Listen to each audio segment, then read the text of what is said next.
النهاردة هنتكلم عن حكاية ممكن تلمس قلب أي حد فينا.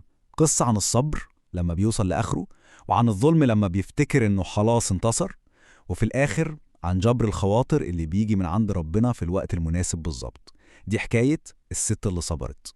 وعشان الحكاية دي مميزة، خلينا نبدأ من آخرها، من الجملة اللي بتلخص كل حاجة، كل وجع وكل أمل. الجملة دي هي: وربنا جبر خاطرها. الكلمتين دول هم النور اللي هنمشي وراه عشان نعرف إيه اللي حصل من البداية. طيب عشان نفهم ازاي وصلنا للنهاية دي لازم نرجع بالزمن لورا خالص ونعرف مين هي بطلة قصتنا وحياتها كانت عاملة ازاي. تخيلوا معايا كده قرية هادية وبسيطة، البيوت فيها من الطين والشوارع تراب. في وسط البساطة دي كانت عايشة بطلتنا زينب.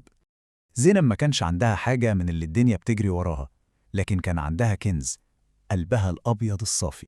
زينب اتجوزت سالم، راجل على قد حاله زيها، بيشتغل حطاب. يومه كله كان شقة وتعب، يطلع من بيته قبل الفجر ويرجع آخر اليوم والتعب واكل من جسمه وصحته.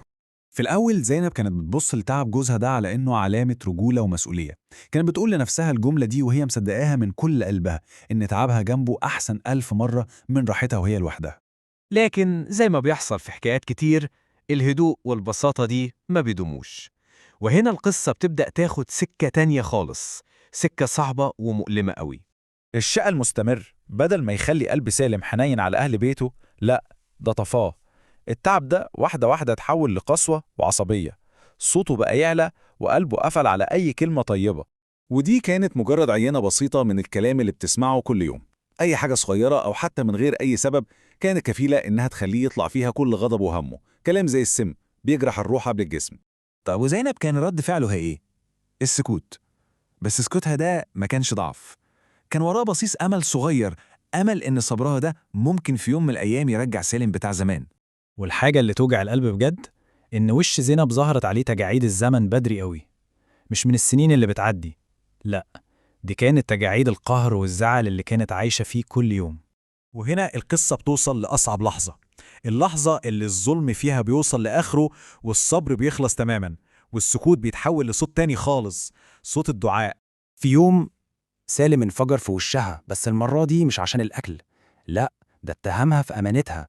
قال لها إنها بتسرقه وبتخبي الفلوس، ومن غير تفكير صرخ وشتم ومد إيده عليها.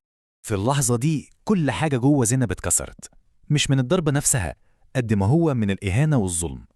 وفي لحظة الانكسار التام دي ما لقيتش أي حد في الدنيا تلجأ له، فرفعت وشها للسما بدعوة طالعة من قلب محروق. والدعوة دي سبحان الله كانت بداية النهاية وبداية جديدة تماما. كل حاجة بعدها اتغيرت، بس مش بالطريقة اللي أي حد فينا ممكن يتخيلها. استجابة ربنا كان ليها حكمة تانية خالص. بعد الواقعة دي بكام يوم سالم وقع وهو بيشتغل وحصلت له إصابة خلته قعيد. الواحد ممكن يفتكر إن مصيبة زي دي ممكن تفوقه، لكن العكس هو اللي حصل. قسوته زالت وطرد زينب من البيت من غير أي حاجة في إيدها. ورغم إنها كانت مرمية في الشارع، زينب ما وطتش راسها. كرامتها كانت معاها، وربنا ما بيسيبش حد.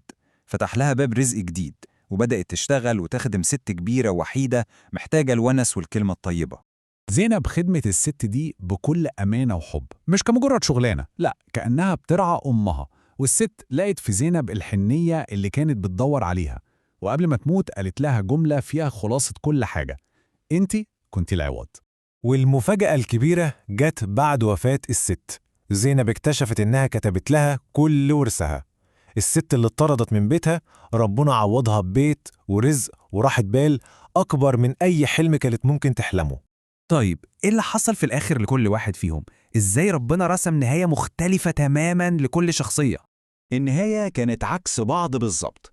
زينب لقت الرزق وراحة البال وربنا جبر خاطرها المكسور. أما سالم فقسوته هي اللي رجعت وكسرته في الآخر، وفضل لوحده مع ندمه. ما هو لوحده سالم فهم الدرس، بس فهمه متأخر قوي. فهم إن القلب اللي هو كسره بإيده ربنا جبره قواه، وفهم إن دعوة المظلوم دي بتوصل للسما مباشرة، مفيش أي حاجة بتوقفها. طيب بعد ما سمعنا رحلة زينب دي كلها من القهر لحد جبر الخاطر، إيه الدرس اللي ممكن نطلع بيه لحياتنا؟ الحكاية دي بتسيب جوانا كام رسالة مهمة جدا. أولاً، إن الصبر مش دايماً ضعف، بالعكس ممكن يكون أكبر قوة. ثانياً، إن الظلم له آخر مهما طال، والأهم من كل ده إن ربنا اسمه العدل، وجبر الخاطر أكيد هيجي للي استحمل وصبر. وبنسيب في الآخر سؤال مهم، سؤال محتاج من كل واحد فينا يفكر فيه. قصة زينب بتخلينا نسأل نفسنا، فين بالظبط الخط الرفيع اللي بيفصل بين الصبر اللي ربنا بيكافئ عليه والضعف اللي بيسمح للظلم إنه يتمادى ويستمر؟ سؤال يستاهل نتأمل فيه.